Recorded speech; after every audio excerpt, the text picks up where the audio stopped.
At the turn of the 20th century, Harvard University asked various members of its faculty, staff, and student body to record a bit about their lives to be included in what would be called the Chest of 1900. Something of an open time capsule that would include photographs, articles, essays, and journal and diary entries that would document what life was like on the venerable campus as the beginning of the new century was marked. Recently appointed as curator of astronomical photographs, and, in being so, becoming the first woman in the United States to hold a paid astronomical position, Williamina Fleming was asked to contribute an account of her days to the collection. Writing over a period of 6 weeks, she documented her work at the college's observatory, now world-renowned for its work in stellar spectroscopy. Writing on a lined yellow notepad, beginning on March 1st, she recorded, quote, "In the astrophotographic building of the observatory, 12 women, including myself, are engaged in the care of the photographs, identification, examination, and measurement of them, reduction of these measurements, and preparation of results for the printer. The measurements made with the meridian photometer are also reduced and prepared for publication in this department of the observatory. From day to day, my duties at the observatory are so nearly alike that there will be but little to describe outside ordinary routine work of measurement, examination of photographs, and work involved in the reduction of these observations.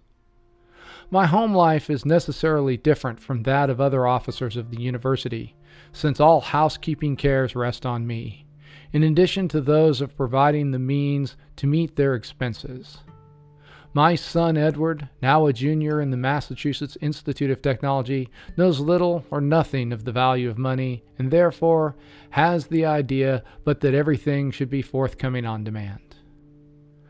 The first part of this morning, March 1st, at the observatory was devoted to the revision of Miss Cannon's work on the classification of the bright southern stars, which is now in preparation for the printer, as well as the classification of the spectra of faint stars for the Southern Draper catalog.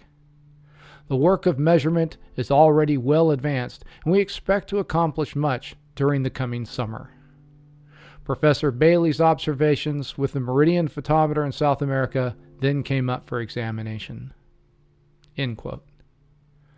Later in the first day's entry, Miss Fleming noted that, quote, "various other pieces of work," end quote, claim her time during that morning, and in the afternoon she mentions being called to Boston to attend to various matters. Continuing still later in the entry, she wrote about her evening, quote, "I joined Mrs. S.I. Bailey, Miss Anderson, and my sister, Mrs. Mackey, at the Castle Square Theater. The play was The Firm of Girdlestone, and we all enjoyed it. Mrs. Bailey tried to persuade me to stop over and dine with her and spend the night, but my little family needs me at home in the morning. They are apt to be late for breakfast and consequently for daily duties when the head of the house is not there to get them going." End quote. On the next day, March 12th, she continued, explaining that her work was given over to, quote, "miscellaneous odds and ends and a gathering together of loose strands," end quote. This involved managing the scientific correspondence of the observatory, as well as sending out copies of the observatory's latest pamphlet, Standards of Faint Stellar Magnitudes, number 2, to all those individuals and institutions, both amateur and professional, who participated or followed the observatory's growing project of measuring the fluctuating brightness of variable stars. Fleming continued, quote, "Next in order came Mrs. Cannon's remarks on the classification of spectra. This is very trying work, as so many things have to be taken into consideration, especially where it is found necessary to change the form of a remark." End quote. Her thoughts at the end of the day turned to quiet reflection and contemplation of domestic life. She wrote, quote, "My small family has deserted me this evening. I am the lodestone left to prevent the house from blowing away." After dinner, Miss Cannon found that the clouds had cleared away and the stars were coming out, so she went over to the observatory to get her observations of the circumpolar variables with the 6-inch telescope. Edward has gone down to study with Mr. Garrett, who is in his section in mining engineering courses at Tech. Nellie Fish, Edward's young friend, who has been with us since Christmas night, has gone to make some calls, and I am awaiting Miss Cannon's return. If she gets home, we may be able to dispose of some of the questions regarding the remarks in her classification. Meanwhile, I must see the Herald and find out from it, if I can, the condition of the Boers and the British in South America. Edward talks of going out there when he finishes his course at the Institute." End quote. On March 4th, a Sunday in a time, in a community still dominated by Calvinistic Reformed mores and duties, was one for worship and retirement from the busyness of life, even if not from the work of maintaining a household. In her diary, Miss Fleming recorded sentiments I'm sure many of you have expressed at the end of an always too short weekend. Quote, "This is my day of rest and retirement so far as the observatory work is concerned. But it brings my only opportunities for investigating the condition of household affairs, and I find the day all too short for them. Alas, how matter of fact and different from the Sunday morning duties of other officers of the university." End quote. Her morning engagement on Monday, March 5th, was asteroid hunting. Herein, she relocated the missing asteroid Fortuna on 4 recent chart plates taken by the observatory's telescopes, and then, after critiquing some remarks by Professor Wendell, the director's photometry partner, on variable star magnitudes, she returned again to Miss Cannon's work on spectroscopy of stars. Quote, "This takes more time and concentration of thought than any manuscript I have worked on since we put Miss Maury's volume through the printer's hands. If one can only go on with original work, looking for new stars, variables, classifying spectra and studying their peculiarities and changes, life would be a most beautiful dream. But you come down to its realities when you have to put all that is most interesting to you aside, in order to use most of your available time preparing the work of others for publication. However, whatsoever thou puttest thy hand to, do it well.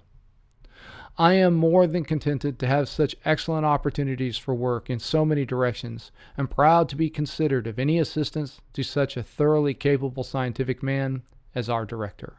End quote. This was the work of one remarkable woman, working within an institution that uniquely gave such women the chance, over the course of 5 decades, the opportunity to engage in scientific inquiry at a level equal to that of their male peers, and in doing so, unlocked not only some of nature's most closely held secrets, but also created new pathways in education for talented and devoted women who were not content merely to act as assistants, but instead longed to engage in original research.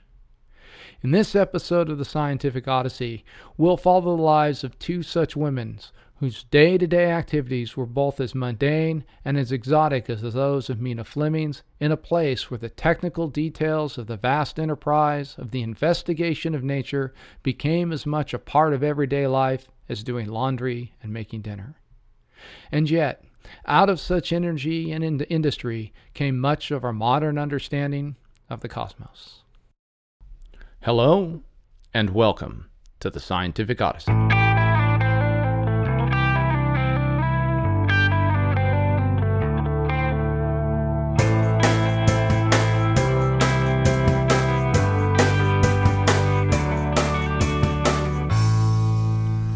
The Scientific Odyssey is a many-part journey into the history and philosophy of science. My name is Chad Davies, and I'm the writer, host, and producer of the podcast, where we consider the ideas, processes, and results of over 2,500 years of scientific inquiry and discovery. Series 3, Finding Our Place. Episode 37.1, Supplemental. The Harvard Calculators, Part 1.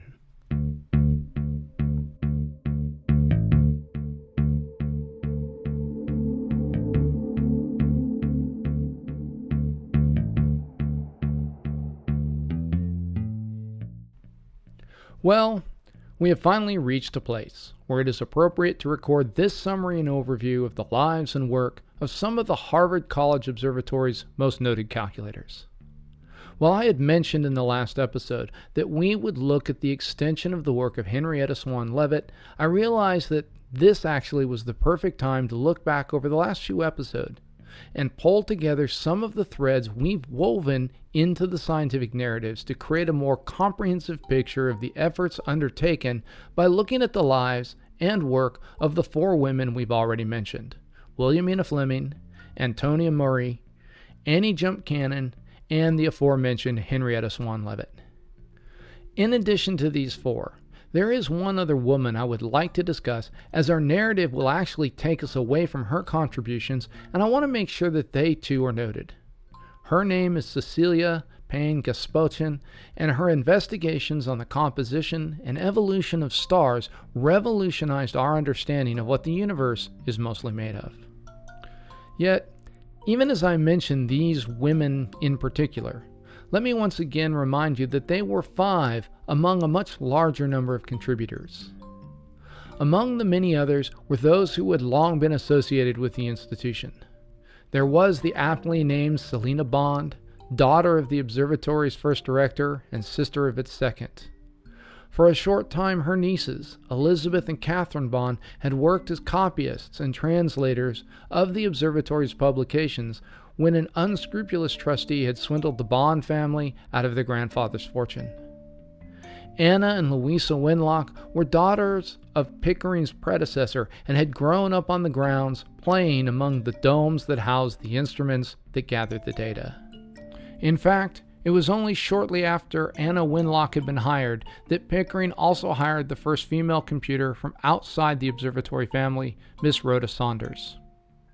There would be Florence Cushman, who had previously worked for a business firm and who had received the mountains of magnitude measurements made nightly with the photometers in Cambridge and eventually Peru, and along with Amy Jackson McKay, copy over the visual observer's judgments, calculate the appropriate atmospheric refraction corrections, and check and recheck the figures before consigning them to the printer. Miss Cushman would serve at the observatory for over 40 years, eventually becoming the assistant curator of astronomical photographs. She would be joined in her long-time work by women such as Louisa Wells, Evelyn Leland, Lillian Hodgson, Edith and Marble Gill, and Ida Woods. Miss Woods would inaugurate a trend that would grow over the years of women who would graduate from the growing number of all women's colleges with a baccalaureate degree, who would then seek employment suited to their learning in the observatory's service. While the pay was never equal to what men might make, it was better than most of the other jobs open to women at the time, and the work was often much more engaging than what those other opportunities might offer. Such was the family atmosphere created by first Pickering and then, following his death, his successor Harlow Shapley, that many of the women remained in their positions long after marriage and childbirth might have otherwise directed their paths elsewhere, as was dictated by the custom of the time. While a woman having both a family and a career is certainly more commonplace today, at the turn of the 20th century, such a thing was pretty rare. However, given the flexibility of the work at the observatory and with the support of the 2 directors, many of the women were able to find a balance that suited them well.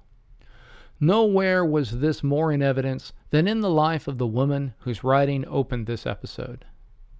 As we have said previously, Williamina Fleming was a Scottish-born immigrant who had followed her husband to America only to be abandoned by him after a time. Pregnant with child and in desperate need of work, she had been hired by Pickering as a housekeeper for his personal residence on the observatory grounds. So impressed by her intelligence and attention to detail was Pickering that he soon moved her over to also work as a calculator, perhaps as a relief from standing all day as her pregnancy progressed. After traveling to Scotland to give birth to her son, who was then left in the care of a grandparent, Fleming returned to the calculation room in 1881 permanently. Her role was similar to that of other calculators in that she produced the necessary corrections to the previous evening's observations. The rapidity with which she picked up this work, as well as expanded upon it, showed Pickering that he was underutilizing her talents. Soon he had her calculating apparent magnitudes of stars from the photographic measurements he had taken the evening before, something she mastered with ease. When Anna Draper endowed the spectroscopy project to honor her late husband, the amateur astronomer Henry Draper, the first woman assigned to the task of reading the spectra on those plates was one Nettie Farrar. However, soon after the project really got underway, Miss Farrar's romantic interest proposed, and the young woman informed the director that she would be leaving the observatory upon her marriage. As such, it was Fleming who Pickering chose to take on the project for classifying the spectra being produced beginning in 1886, and after being trained by Miss Farrar, Meena Fleming took over the work. Beyond just examining and documenting the features of the spectra, Pickering asked Fleming to develop an expansion of Antonia Secchi's system of stellar classification. That effort consisted of first working with another calculator to document the position of the many lines in the spectrum that had been recorded on the photographic plate. Fleming would use the fine markings on the reading stand to measure the positions of the lines and then call out the numbers to her recorder, who would document them in a logbook. From this, the wavelengths of each spectral line could then be calculated by using the well-known Fraunhofer lines as reference points. Additionally, each star's position would be documented so that it could be matched to that star's designation in any previous star catalogs, such as the new general catalog that had been produced by Sir John Herschel. Finally, as the Draper catalog grew, Fleming began to group spectra together according to those similarities she saw in the patterns of absorption and emission lines. Abandoning the Roman numeral system used by Secchi, she designated her classes with letters A through N, thus establishing the basis of the system still used by astrophysicists today. By 1888, Fleming's exemplary work and her life experience had led Pickering to make her supervisor of the calculators, a role she would occupy for the rest of her life. A year later, even as she continued to work on the Draper catalog of stellar spectra, Fleming identified the third spectroscopic binary star following those discovered by Pickering and Antonia Maury, something we'll talk about later on in the episode. In 1890, Fleming published her first great work, the Draper Catalog of Stellar Spectra, in Volume 27 of the Annals of the Harvard Observatory. Consisting of over 10,000 individual entries, the catalog was unmatched in both its breadth and depth of analysis and ran to over 400 pages. While the publication appeared under the director's name, Pickering was very careful to give Fleming all due credit for the work of calculation and analysis, as well as for the classification system being reported. After having finished her work on the Draper catalog, at least for the time being, Fleming turned to other tasks, some administrative, others scientific. In the case of the first, as the observatory's number of telescopes grew, both in Cambridge and Arequipa, the number of photographic plates being produced also multiplied. Fleming and Pickering could both see that if something wasn't done to manage the growing collection, hard-won information could be lost, or worse, destroyed. One way to think of the plate collection is a bit like a library, a metaphor both the director and Miss Fleming would use when attempting to convince Andrew Carnegie to grant the observatory money to fund additional calculators. The plates carried with them a record of every single part of the sky in more detail than nearly anyone else had accumulated. More than this, though, it wasn't just a single image of all of the sky, but images of each part over the course of time, a bit like a time-lapse photograph, or maybe you can think of it as a library of microfiche recordings of newspapers recording what happens in a single city over years and years. If one of the astronomers or calculators thought they had spotted something, say a variable star, there was going to be a record of many observations of that star over the course of time recorded on the plates. As Fleming would write, quote, "So you have, ready to hand and for your immediate use, the material for which a visual observer might have to wait for many months, if not years, to see." In addition, the plates allowed for a better scientific record, for in the case of the observer, you have simply his statement of how the object appeared at a given time as seen by him alone, while here you have a photograph in which every star speaks for itself, and which can, at any time, now or in the years to come, be compared with any other photographs in the same part of the sky. End quote. With this in mind, Fleming set out to organize the growing collection, not only to preserve the plates, but also to allow users to have easy access to them. It was during this time that Fleming also began to work on variable stars. Her experience with spectra allowed her to quickly identify variable star candidates by noting spectral similarities, and, as we mentioned in the last episode, this ability would soon lead to her discovering over 200 new variable stars. In 1891, this project led her to an examination of the star Beta Lyrae, which seemed to display behavior consistent with Meena's spectroscopic binary. Interestingly, however, there were inconsistencies with this model, and working with both Pickering and Maury, she helped put forward the idea that the two stars were not of the same spectral class as had been the case for all previous examples of the phenomenon. While Maury would end up being the one to flesh the model out more completely, such progress wouldn't have been possible without Fleming's initial identification or the ability to easily pull no fewer than 23 previous plates for comparison. In 1893, Fleming oversaw the move of most of the plate library to a new brick building, built to better ensure the plate collection's longevity as being fireproof. She also prepared a presentation for that year's Congress of Astronomy and Astrophysics to be held in Chicago in conjunction with the Columbian Exhibition.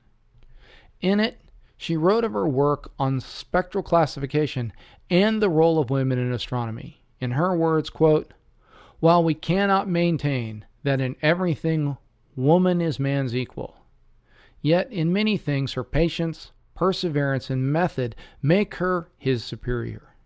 Therefore, let us hope that in astronomy, which now affords a large field for woman's work and skill, she may, as has been the case in several other sciences, at least prove herself his equal."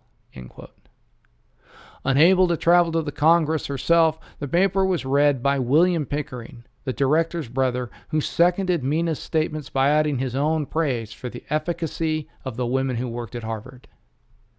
To round out 1893, in October, Fleming found a nova, or new star, in her examination of photographic plates recently taken at Arequipa. By comparing the spectrum of this most recent event with that of a previous one 2 years earlier, Pickering and Fleming were able to show that the two spectra were virtually identical, thus indicating that the physical properties leading to such events were likely the same. Over the next several years, Fleming continued the work she was doing. While the work escaped the notice of most of the astronomical community in that it didn't really contain any groundbreaking announcements, the efforts were integral to Pickering's continued project of gathering all of the data possible in order to allow for natural histories to be created that might, in time, reveal new physical laws. In 1898, Harvard hosted a gathering of professional astronomers organized by George Ellery Hale to begin the process of creating America's first true astronomical professional society. As a part of this gathering, the observatory staff gave several presentations. Included in these was one by Williamina, which was actually presented by Pickering, as was the custom at the time. When the director finished the paper, he mentioned that Fleming had made all of the observations personally in order to draw the conclusions presented, at which point a spontaneous round of applause broke out, and the audience called her to the lectern for both congratulations and to answer a number of questions regarding the work.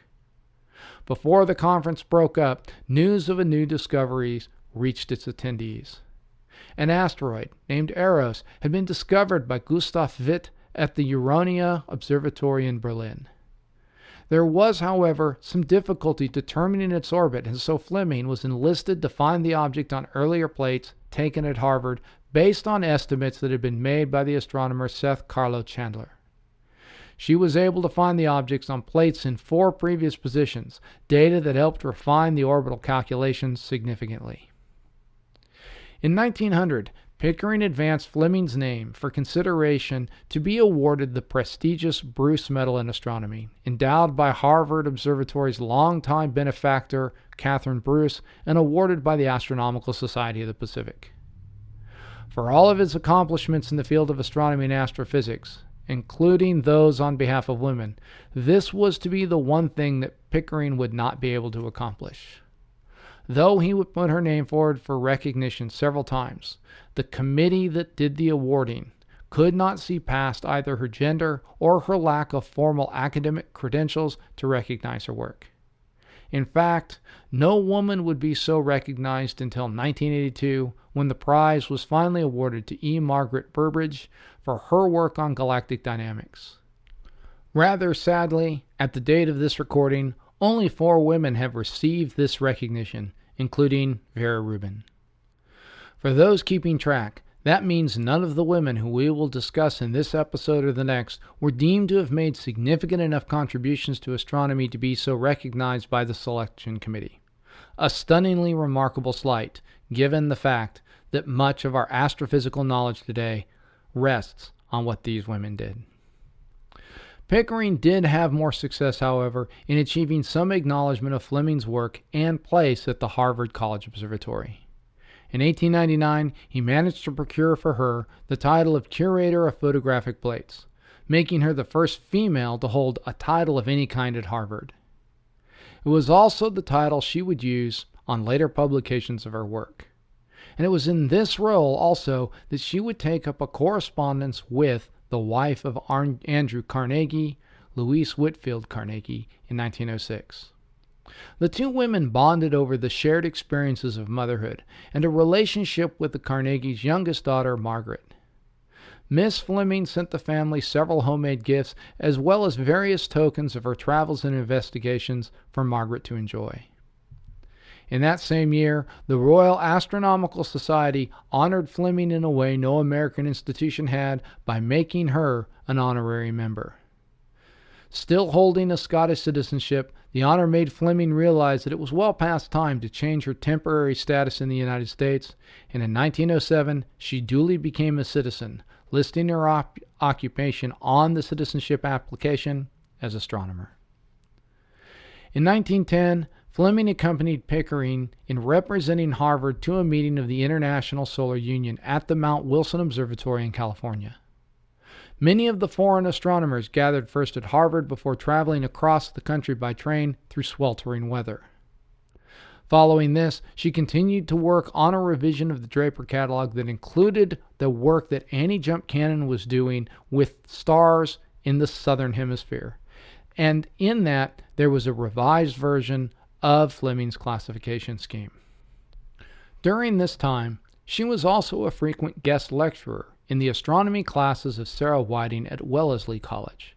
So frequent was she in this role, in fact, that she was named Honorary Fellow of Astronomy by the college. This extensive schedule, however, took its toll, and over the winter of 1910 and 1911, Williamina contracted pneumonia. While she first thought it was merely fatigue, she admitted herself to a hospital when her condition continued to worsen. On May 1st, 1911, she died from complications of the disease at the age of 54. She had given 30 years of her life to the observatory and had pushed the fledgling discipline of stellar spectroscopy forward immeasurably in that time. She had cataloged over 10,000 stars and their spectra, discovered 310 variable stars, identified 52 new nebula, including the now well-known Horsehead Nebula from a photograph taken by William Pickering. She had spotted 10 nova in photographic plates of the sky and detected the presence of the hot, dense objects that would come to be known as white dwarfs. Much of her later work was with Henrietta Swan Leavitt in creating a photographic standard for determining the apparent magnitude of objects recorded on the photographic plates being taken at the various telescopes of the observatory. Shortly before her death, the Astronomical Society of Mexico awarded her their Guadalupe Almendaró Medal for her work in the discovery of new stars. Her legacy, though, more than any of these things, I think, is in the example she set. Her tenure at the observatory made it clear to all that not only could women do serviceable work in the support of the astronomers there, they could do exceptional and original research. All of the women who would come through the observatory and be given chances to make a mark in the discipline did so in part because of her untiring dedication to the tasks of gathering and organizing scientific data in order to draw conclusions. She was, to use a term I've heard often, a true pioneer in what she did.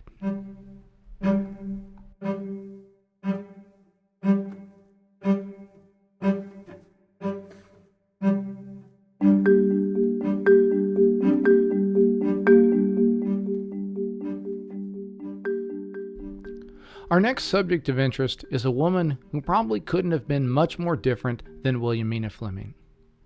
Antonia Quintana de Pavia Pereira Maury was born in Cold Spring, New York in 1866, and as you might have gathered from her name, her ancestry was wonderfully exotic. She had been named for her maternal grandmother, who had fled Portugal for Brazil when Napoleon had invaded, and then had married the American philosopher, scientist, historian, and physician John William Draper, who, by the way, was also probably best known for producing the first daguerreotype or early photograph of the moon.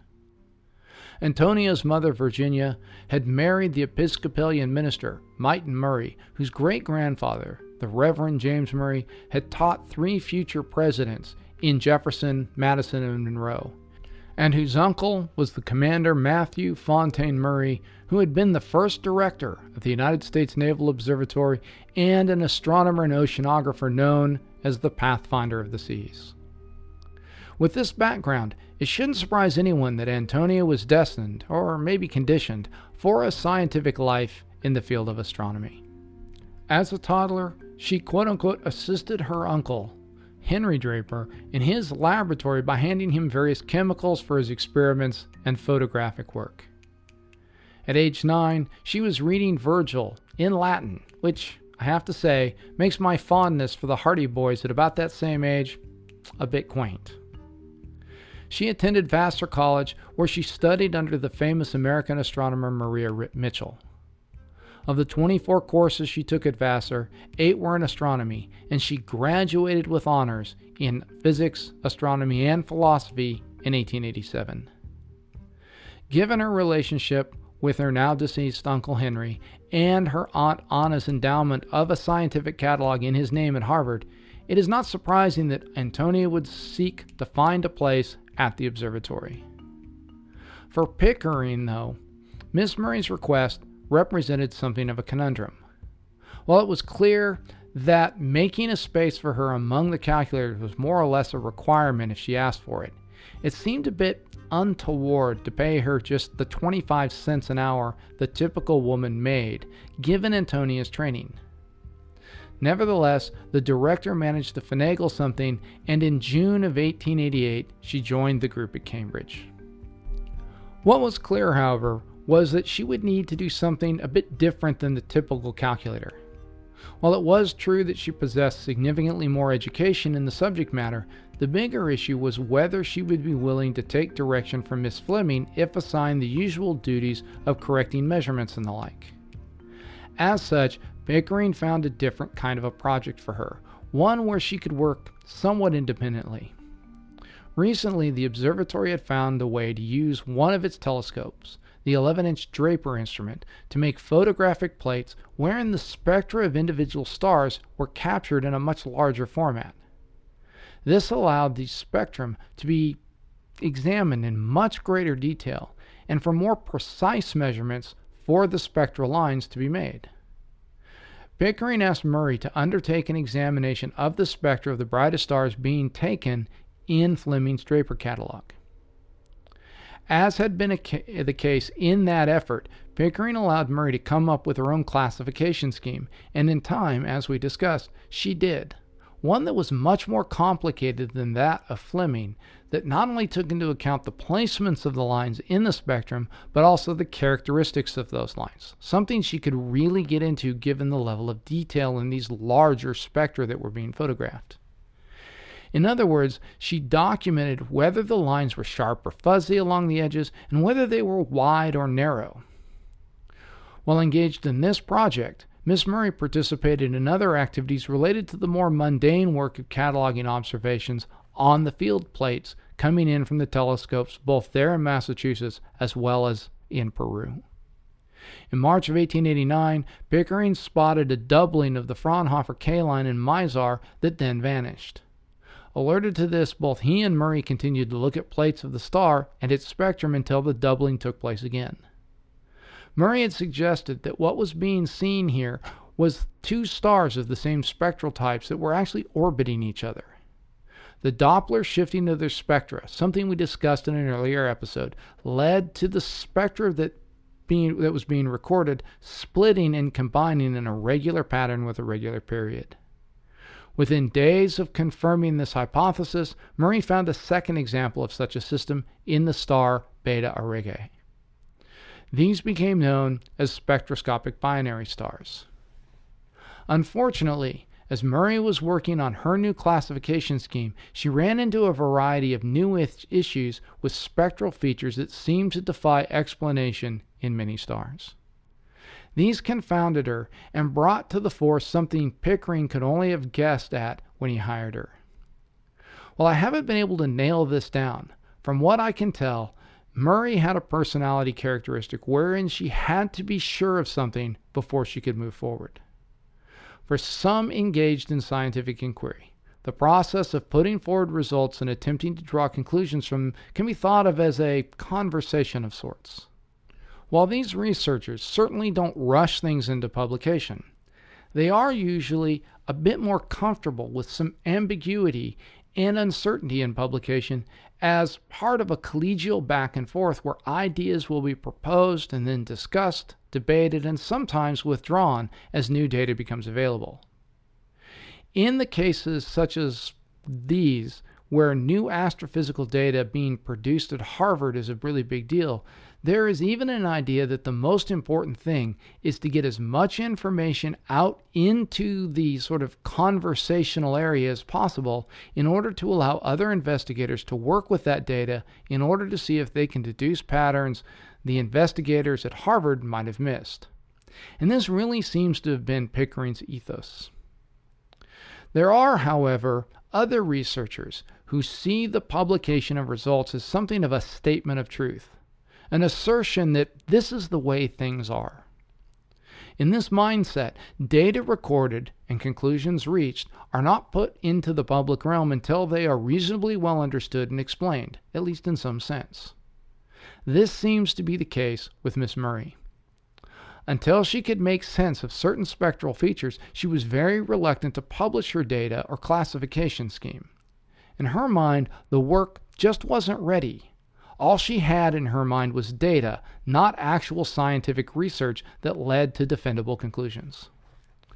For Pickering, coming from his point of view, this was tremendously frustrating, as he saw value in just getting the information out there. This led him to push Maury to write up her work.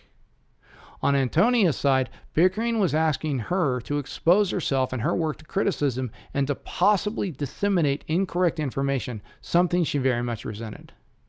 The two came to loggerheads, even as Pickering tried to be understanding of the seemingly never-ending delays. Soon Maury decided that she would go her own way while not allowing the observatory to publish her work. As an aside here, this is another one of those really touchy areas in science. Who has the right to publish research?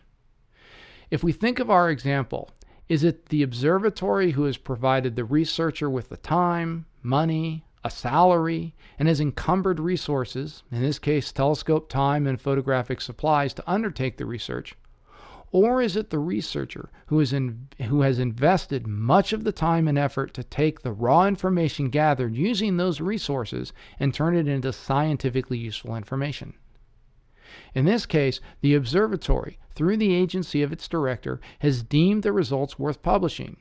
But the researcher, Ms. Maury, does not yet feel that it is up to the standard she feels necessary to be truly meaningful work.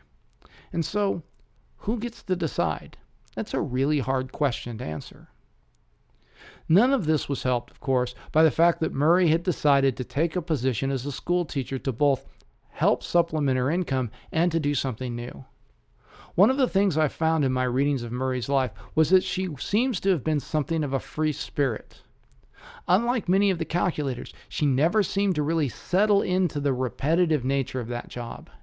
Instead, she seemed to always be looking for new and interesting things, fresh challenges, untackled puzzles. When something became routine, it lost interest to her, and she had a problem with focusing on that one thing, often leaving investigations unfinished or incomplete. As you might guess, at a scientific institution that is looking for a continuous stream of publishable results in order to satisfy the expectations of those who had invested resources into the institution's work, this was not exactly appreciated. Had Miss Maury been a tenured member of a faculty with few teaching responsibilities and the security to pick up and set aside projects as they interested her, her tendencies would have been much less of an issue. Unfortunately, she was a somewhat junior member of a staff in a position partway between one thing and another, with perhaps that bit of an inflated sense of her own importance that young people can sometimes have. And this brings us to what may be the third source of conflict. As expressed in the encyclopedia article on the Vassar College website, as written by the Vassar historian, there was likely a real mismatch of expectations as to Antonia's role at the Harvard College Observatory. In Pickering's mind, he was hiring a calculator, albeit a very talented one, with a well-defined role and set of responsibilities. Among these responsibilities was the timely production of data to be used by those more formally trained in the field of astronomy. Antonia, on the other hand, seemed to believe that she had been hired in part because of her extensive background in astronomy, and thus she would be allowed more leeway to follow her ideas. In other words, in today's parlance, she thought she was being hired as a research scientist with a greater amount of freedom that went with that. Therefore, when she decided to deviate from Fleming's established classification scheme, she saw herself as being original and responsive to the data, while Pickering may have felt a bit more like she was just holding up the process. As historian Dorrit Hofflet has written, quote, "She was one of the most original thinkers of all the women Pickering employed. But instead of encouraging her attempts at interpreting observations, he was only irritated by her independence and departure from assigned and expected routine." End quote. While other sources I have read offer a less harsh assessment of the relationship between the two, it is clear that Pickering and Maury clashed regarding progress on the extensions to the Draper catalog.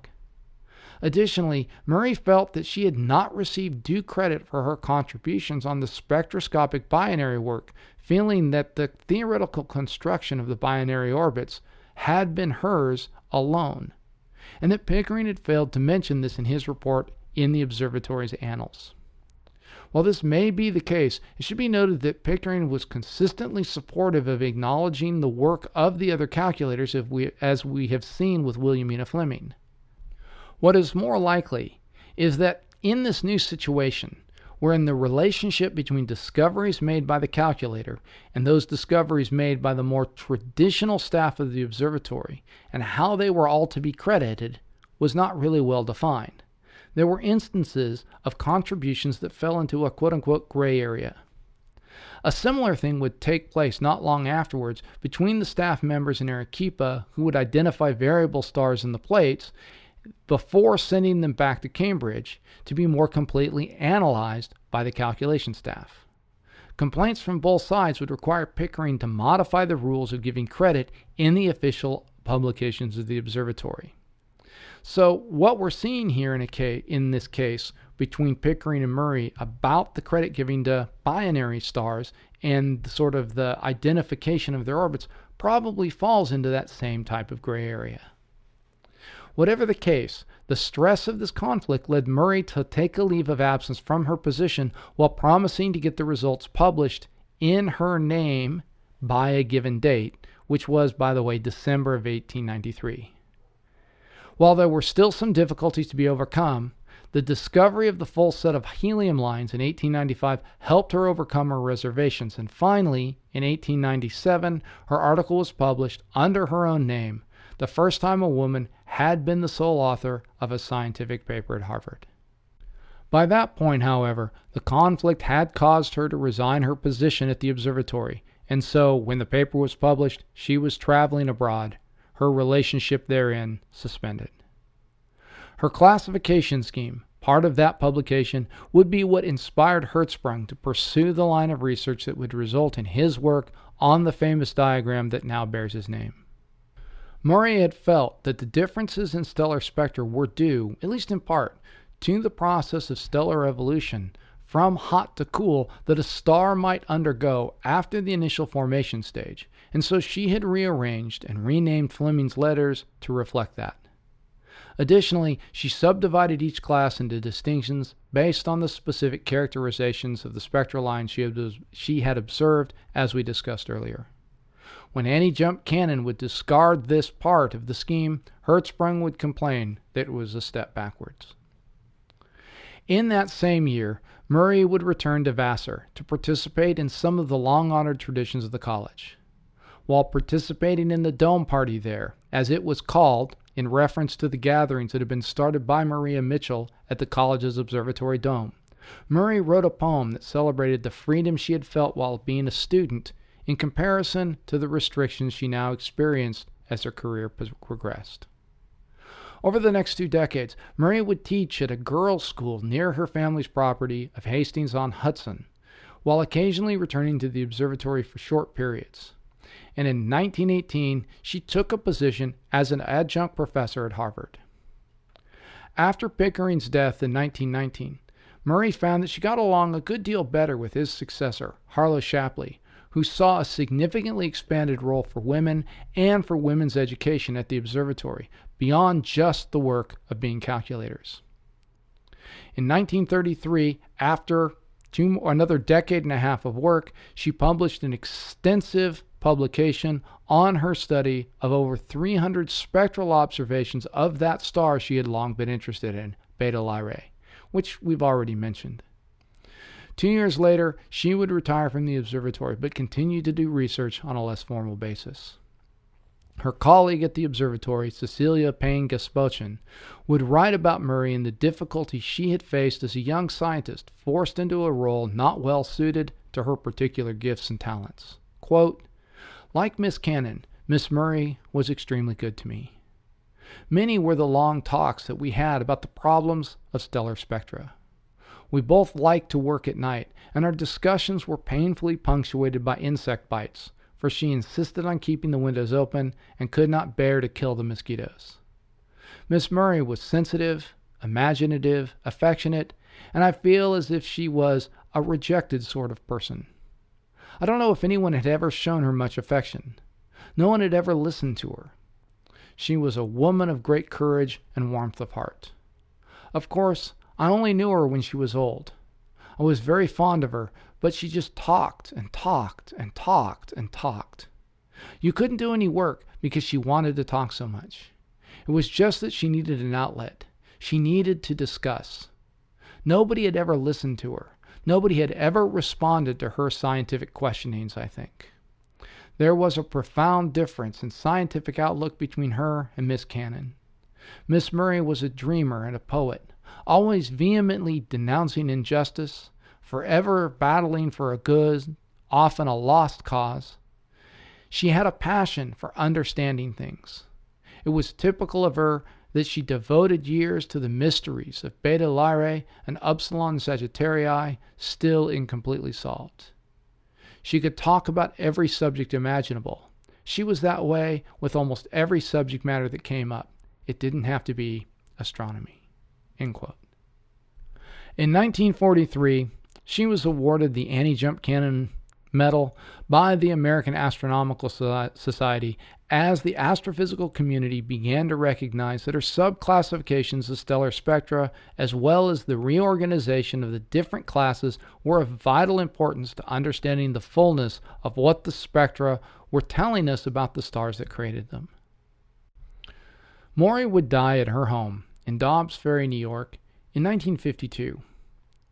But it was William Wilson Morgan, one of the primary contributors to the contemporary system of stellar classification, something known as the MKK system, that would dedicate the 1978 revised spectral atlas, 4 stars larger than the sun, to, quote, Antonia C. Maury, Master Morphologist of Stellar Spectra, the single greatest mind that has ever engaged itself in the field of stellar spectra. End quote.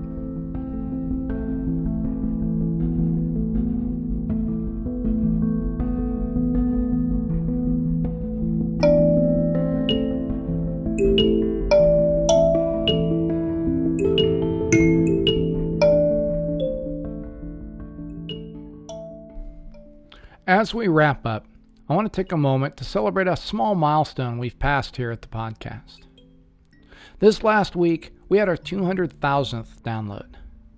As I've said before, that's probably pretty insignificant compared to the large, popular podcasts out there, but I'm really proud that as we approach 150 episodes, we've managed to engage that many people in the narrative of scientific inquiry and exploration. So I hope you'll join me in raising a glass and toasting the journey so far. We may not be the biggest show, but I think we're the only one doing what we do, and I think we do it reasonably well. So here's to you all. If you're enjoying what you hear and learn, let others know about the show so we can keep growing the crew. Here in the States, school's about to get started up here in a couple of weeks, and I'll bet there are a lot of teachers out there who might really appreciate it getting to learn about the likes of Williamina Fleming, Antonia Maury, Johannes Kepler, Niels Bohr, and so many others, along with the work that they've done to bring our understanding of the modern world that we have to where it is today. If you know of a teacher who's not listening to the show, I hope you'll take a moment to share it with them and encourage them to become part of what we're doing here. Next week, we'll continue our deep dive into the lives and work of these remarkable women by looking at Annie Jump Cannon, Henrietta Swan Leavitt, and Cecilia Payne Gospochen. Until then, full sails on your journey.